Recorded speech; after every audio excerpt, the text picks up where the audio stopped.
A Sociedade Espírita Caminho, Verdade e Vida apresenta audiolivro Boa Nova, obra psicografada por Chico Xavier, editada pelo Espírito Humberto de Campos. Capítulo 3 Primeiras Pregações.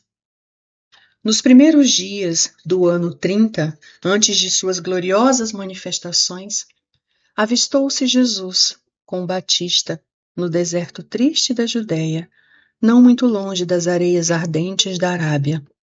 Ambos estiveram juntos por alguns dias em plena natureza, no campo ríspido do jejum e da penitência do grande precursor, até que o Mestre Divino, despedindo-se do companheiro, demandou o oásis de Jericó uma bênção de verdura e águas entre as inclemências da estrada agreste. De Jericó, dirigiu-se então a Jerusalém, onde repousou ao cair da noite. Sentado como um peregrino nas adjacências do templo, Jesus foi notado por um grupo de sacerdotes e pensadores ociosos que se sentiram atraídos pelos seus traços de formosa originalidade e pelo seu olhar lúcido e profundo. Alguns deles se afastaram sem maior interesse, mas Hanã, que seria mais tarde o juiz inclemente de sua causa, aproximou-se do desconhecido e dirigiu-se-lhe com orgulho. Galileu, que fazes na cidade? Passo por Jerusalém, buscando a fundação do reino de Deus, exclamou Cristo com modesta nobreza. Reino de Deus? Tornou o sacerdote com acentuada ironia. E que pensas tu venha a ser isso? Esse reino é a obra divina no coração dos homens, esclareceu Jesus com grande serenidade. Obra divina em tuas mãos? Revidou Hanã com gargalhada de desprezo.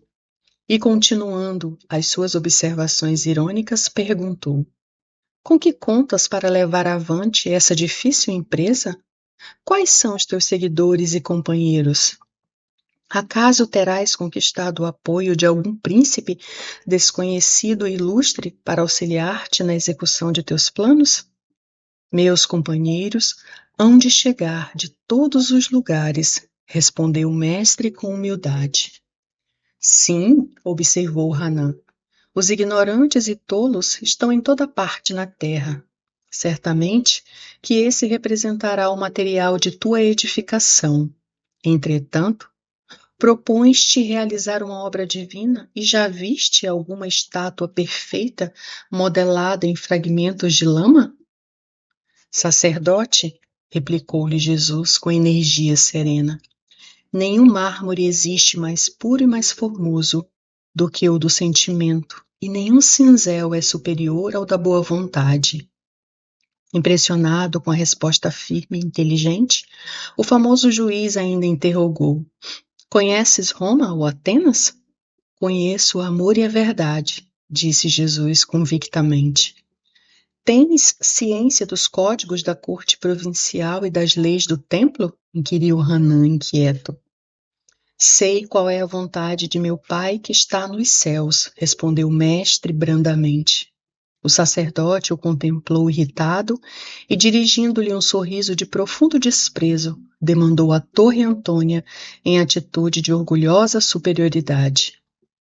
No dia seguinte, pela manhã, o mesmo formoso peregrino foi ainda visto a contemplar as maravilhas do santuário, antes alguns minutos de internar-se pelas estradas banhadas de sol a caminho de sua Galiléia distante. Daí a algum tempo, depois de haver passado por Nazaré, descansando igualmente em Caná, Jesus se encontrava nas circunvizinhanças da cidadezinha de Cafarnaum, como se procurasse, com viva atenção, algum amigo que estivesse à sua espera. Em breves instantes, ganhou as margens do Tiberíades e se dirigiu, resolutamente, a um grupo alegre de pescadores, como se, de antemão, os conhecesse a todos. A manhã era bela, no seu manto diáfano de radiosas neblinas. As águas transparentes vinham beijar os eloendros da praia, como se brincassem ao sopro das vibrações perfumadas da natureza. Os pescadores entoavam uma cantiga rude e, dispondo inteligentemente as barcaças móveis, deitavam as redes em meio de profunda alegria.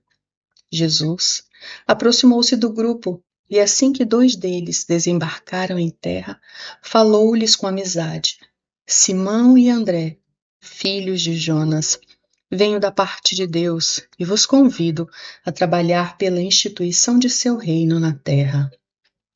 André lembrou-se de já o ter visto nas cercanias de Betsaida e do que lhe haviam dito a seu respeito, enquanto que Simão, embora agradavelmente surpreendido, o contemplava enleado, mas quase a um só tempo, dando expansão aos seus temperamentos acolhedores e sinceros, exclamaram respeitosamente: Sede bem-vindo.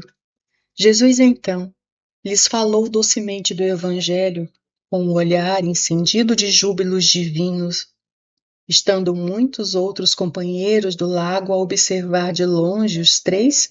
André, manifestando a sua tocante ingenuidade, exclamou comovido: Um rei? Mas em Cafarnaum existem tão poucas casas? Ao que Pedro obtemperou, como se a boa vontade devesse suprir todas as deficiências. O lago é muito grande e há várias aldeias circundando estas águas. O reino poderá abrangê-las todas. Isso dizendo, fixou em Jesus o olhar perquiridor, como se fora uma grande criança, meiga e sincera, desejosa de demonstrar compreensão e bondade. O Senhor esboçou um sorriso sereno e, como se adiasse com prazer as suas explicações para mais tarde, inquiriu generosamente: Quereis ser meus discípulos?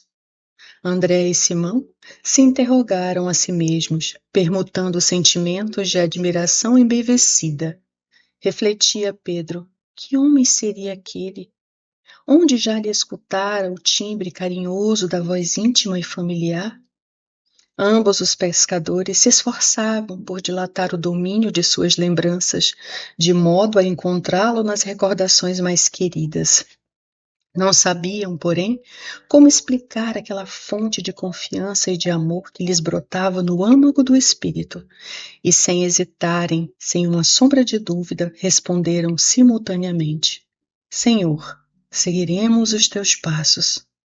Jesus os abraçou com imensa ternura, e como os demais companheiros se mostrassem admirados e trocassem entre si ditérios ridicularizadores, o mestre, acompanhado de ambos e de grande grupo de curiosos, se encaminhou para o centro de Cafarnaum, onde se erguia a intendência de Antipas.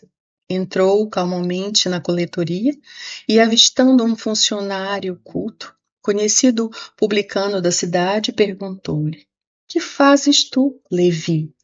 O interpelado fixou-o com surpresa, mas seduzido pelo suave magnetismo de seu olhar, respondeu sem demora: Recolho os impostos do povo devidos a Herodes.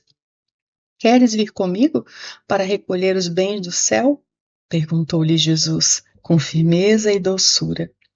Levi, que seria mais tarde o apóstolo Mateus, sem que pudesse definir as santas emoções que lhe dominaram a alma, atendeu comovido: Senhor, estou pronto. Então vamos, disse Jesus, abraçando-o. Em seguida, o numeroso grupo se dirigiu para a casa de Simão Pedro, que oferecera ao Messias acolhida sincera em sua residência humilde, onde o Cristo fez a primeira exposição de sua consoladora doutrina, esclarecendo que a adesão desejada era a do coração sincero e puro, para sempre, às claridades de seu reino. Iniciou-se naquele instante a eterna união dos inseparáveis companheiros.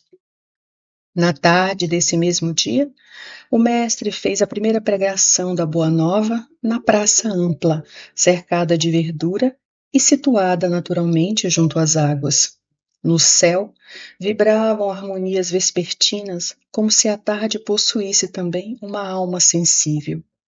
As árvores vizinhas acenavam os ramos verdes ao vento do crepúsculo. como mãos da natureza que convidassem os homens à celebração daquele primeiro ágape. As aves ariscas pousavam de leve nas alcaparreiras mais próximas, como se também desejassem senti-lo, e na praia extensa se acotovelava a grande multidão de pescadores rústicos, de mulheres aflitas por continuadas flagelações, de crianças sujas e abandonadas, misturados publicanos, pescadores com homens analfabetos e simples que haviam acorrido, ansiosos por ouvi-lo. Jesus contemplou a multidão e enviou-lhe um sorriso de satisfação. Contrariamente às ironias de Hanã, ele aproveitaria o sentimento como mármore precioso e a boa vontade como cinzel divino. Os ignorantes do mundo, os fracos, os sofredores, os desalentados, os doentes e os pescadores seriam em suas mãos o material de base para a sua construção eterna e sublime. Converteria toda miséria e toda dor num cântico de alegria e, tomado pelas inspirações sagradas de Deus, começou a falar da maravilhosa beleza do seu reino. Magnetizado pelo seu amor, o povo o escutava num grande transporte de ventura. No céu havia uma vibração de claridade desconhecida.